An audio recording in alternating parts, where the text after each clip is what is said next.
तो इस न्यूज का शीर्षक है सुप्रीम कोर्ट में 9 जजों को शपथ बने रिकॉर्ड। एक साथ 9 जजों को शपथ दिलाने का रिकॉर्ड बनाया गया है सुप्रीम कोर्ट द्वारा। सुप्रीम कोर्ट में आज 9 जजों को एक साथ पद और गोपनीयता की शपथ दिलाई गई है। सुप्रीम कोर्ट के इतिहास में ऐसा पहली बार हो रहा है। 9 नए न्यायाधीशों को शपथ के ग्रहण सर्वोच्च न्यायालय में प्रधान न्यायाधीश सहित न्यायाधीशों की संख्या 33 हो गई है, जबकि स्वीकृत संख्या 34 है, यानी कि एक जज की कमी है मात्र। मुख्य न्यायाधीश NV रमन्ना ने जिन जजों को शपथ दिलाई उनमें जस्टिस अभय श्रीनिवास ओका, विक्रमनाथ, जितेंद्र कुमार माहेश्वरी, हेमा कोहली, वेंकटरमैया नागरत्ना, चुड़ालियल, थेवन रवि कुमार, MS सुरेंद्रेश, बेला माधुर्य त्रिवेदी और पामीघनतम श्री नरसिम्हा का नाम शामिल है। तो जजों की नियुक्ति की सिफारिश कॉलेजियम करता है। कॉलेजियम जो न्यायालय में वरिष्ठतम न्यायाधीश होते हैं उनका एक समूह होता है, उन्हीं के द्वारा न्यायाधीशों की नियुक्ति की सिफारिश की जाती है, जो कि प्रधानमंत्री कार्यालय को जाती है और फिर मंत्री परिषद के द्वारा या प्रधानमंत्री के द्वारा जो की नियुक्ति की सिफारिश की जाती है। और इस तरह से राष्ट्रपति जो हैं न्यायाधीशों की नियुक्ति करते हैं। तो इनमें जो 3 महिला जज हैं वो ज़्यादा सुर्खियों में हैं, क्योंकि तीनों न्यायाधीश रोल मॉडल बनने जा रही हैं और उनमें जो नागरत्ना है वो CJI की कतार में भी हैं। 3 महिलाओं को भी न्यायाधीश बनाया गया है। सुप्रीम कोर्ट में पहली बार 3 महिलाओं को एक साथ जज बनाया गया है। इनमें जस्टिस हेमा कोहली, नागरत्ना और बेला M त्रिवेदी शामिल हैं। जस्टिस नागरत्ना सितंबर 2027 में देश की पहली महिला प्रधान न्यायाधीश चीफ जस्टिस ऑफ इंडिया बन सकती हैं। तो सुप्रीम कोर्ट के पूर्व न्यायाधीश जस्टिस ES वेंकटरमैया की बेटी हैं। 26 जनवरी 1950 को अस्तित्व में आने के बाद से सुप्रीम कोर्ट में अब तक सिर्फ 8 महिलाएं न्यायाधीश के पद पर रही हैं। सबसे पहले जस्टिस M फातिमा बीवी को 1989 में सुप्रीम कोर्ट का जज बनाया गया था जज उनको। तो रिजिजू ने नए जजों को बधाई भी दी है। आइए अब सर्वोच्च न्यायालय के क्षेत्राधिकार, संवैधानिक प्रावधान और उनके शक्तियों को देख लेते हैं। सर्वोच्च न्यायालय की अधिकारिता और शक्तियाँ उनकी प्रकृति एवं विस्तार के अनुसार किसी भी अन्य देश के सर्वोच्च न्यायालय की तुलना में अधिक है।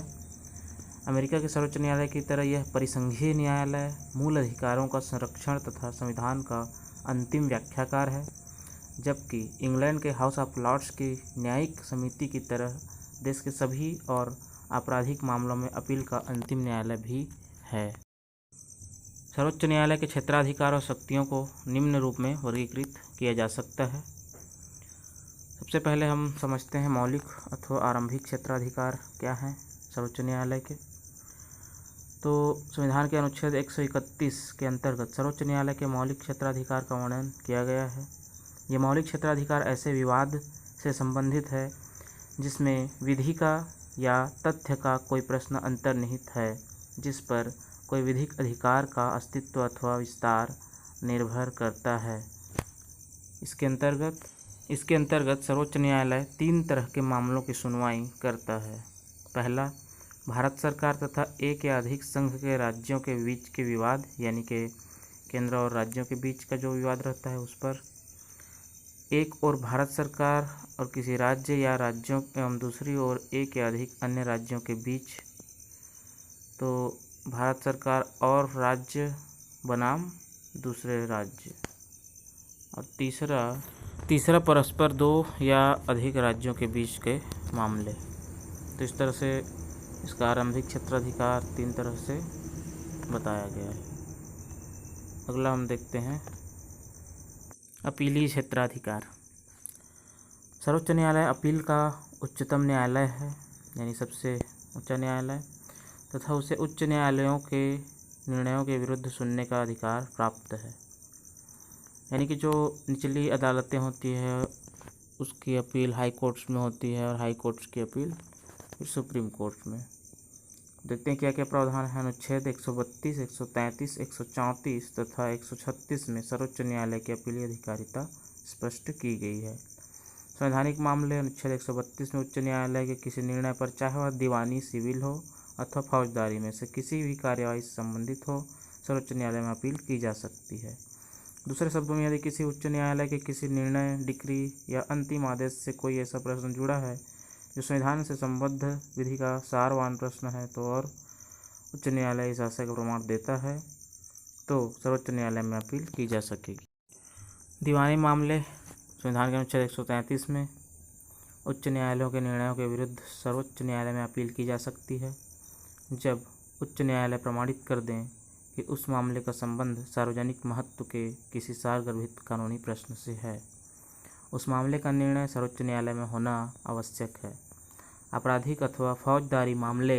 134 अनुच्छेद 134 में उच्च न्यायालयों के निर्णयों के विरुद्ध सर्वोच्च न्यायालय में अपील की जा सकती है जब किसी अपराधी को अधीनस्थ न्यायालय ने छोड़ दिया होता तथा अपील में उच्च न्यायालय ने उसे मृत्युदंड दिया हो। किसी मामले को उच्च न्यायालय ने अधीनस्थ न्यायालय से हटाकर अपने पास हस्तांतरित कर लिया हो तथा अपराधी को मृत्युदंड दिया हो तब जबकि उच्च न्यायालय द्वारा प्रमाणित कर दिया जाए कि मामला सर्वोच्च न्यायालय में सुनने योग्य है। विशिष्ट मामले संविधान के अनुच्छेद 136 में वर्णित है। इसके अंतर्गत उच्चतम न्यायालय को उपरोक्त मामले के अलावा कुछ अन्य मामलों में भी हस्तक्षेप करने हेतु अवशिष्ट शक्ति प्राप्त है। विशिष्ट मामलों के अंतर्गत सर्वोच्च न्यायालय के विवेकानुसार भारत के राज्य क्षेत्र में किसी न्यायालय अथवा अधिकरण द्वारा किसी वाद या मामले में पारित किए गए या दिए गए किसी निर्णय, डिक्री, अवधारणा, दंडादेश या आदेश की विशेष अनुमति दे सकता है। यहाँ ध्यान रखने वाली बात यह है कि सशस्त्र बलों से संबंधित किसी विधि द्वारा या उसके अधीन गठित किसी न्यायालय या अधिकरण द्वारा पारित किए गए किसी निर्णय, अवधारणा या आदेश के लिए उच्चतम न्यायालय को अवशिष्ट शक्ति प्राप्त नहीं है। तो इस बात को ध्यान रखना है कि सशस्त्र बलों से संबंधित किसी विधि द्वारा या उसके अधीन गठित किसी न्यायालय या अधिकरण द्वारा पारित किए गए जो निर्णय, अवधारणा और दंडादेश है, उसके संदर्भ में उच्चतम न्यायालय को इस तरह की शक्ति प्राप्त नहीं है। आगे देखते हैं अभिलेख न्यायालय की शक्तियाँ। अनुच्छेद 129 के अनुसार सर्वोच्च न्यायालय एक अभिलेख न्यायालय के रूप में कार्य करता है, अर्थात आधिकारिक तौर पर प्रकाशित किए जाते हैं तथा उन्हें दृष्टांत स्वरूप मानकर उनके आधार पर निर्णय दिए जाते हैं। उसके द्वारा दिए गए निर्णय को किसी भी न्यायालय में चुनौती नहीं दी जा सकती।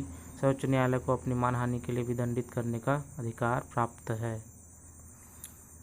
रिट अधिकारिता। संविधान के अनुच्छेद 32 के अंतर्गत नागरिकों के मौलिक अधिकारों की रक्षा हेतु सर्वोच्च न्यायालय द्वारा बंदी प्रत्यक्षीकरण, परमानेश निषेध, अधिकार परीक्षा एवं उत्प्रेषण रिट जारी किए जा सकते हैं।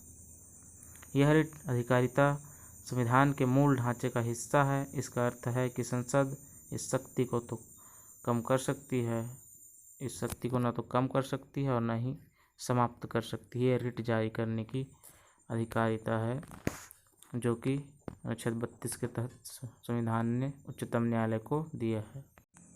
अगला है परामर्शी या सलाहकारी अधिकारिता। तो संविधान के अनुच्छेद 143 के अनुसार जब कभी राष्ट्रपति को ऐसा लगे कि विधि या तथ्य से संबंधित कोई ऐसा प्रश्न उठा है अथवा उठने की संभावना है जो सार्वजनिक महत्व का है अथवा जिसकी प्रकृति ऐसी है कि उस पर सर्वोच्च न्यायालय का परामर्श लेना उचित होगा, तो राष्ट्रपति उस प्रश्न को सर्वोच्च न्यायालय के सम्मुख परामर्श हेतु भेज सकता है। सर्वोच्च न्यायालय उसकी सुनवाई कर उस पर अपना परामर्श राष्ट्रपति को भेज सकता है। सर्वोच्च न्यायालय द्वारा किया गया परामर्श राष्ट्रपति पर बाध्यकारी नहीं होता। सर्वोच्च न्यायालय को यह अधिकार प्राप्त है कि यदि अनुच्छेद 143 के अंतर्गत उससे पूछा गया प्रश्न व्यर्थ है या अनावश्यक है तो वह उत्तर देने से मना कर सकता है। तो ये परामर्शकारी सलाहकारी अधिकारिता है सर्वोच्च न्यायालय की। अन्य शक्तियां एवं अधिकारिताएं क्या है? अनुच्छेद 137 सर्वोच्च न्यायालय को अपने निर्णयों पर पुनर्विचार करने तथा सुधारने की शक्ति देता है। सर्वोच्च न्यायालय द्वारा जांच करने और उन्हें प्रमाणित करने के उपरांत ही राष्ट्रपति द्वारा संघ लोक सेवा आयोग के अध्यक्ष तथा अन्य सदस्यों को पदच्युत किया जा सकता है। सर्वोच्च न्यायालय को संविधान की व्याख्या का अंतिम तथा पूर्ण अधिकार है, जो उसे मुख्यतः अनुच्छेद 131, अनुच्छेद 132 तथा 133 से प्राप्त होता है। सर्वोच्च न्यायालय को देश के सभी न्यायालयों, पंचायतों आदि का न्यायिक अधीक्षण करने की शक्ति प्राप्त है।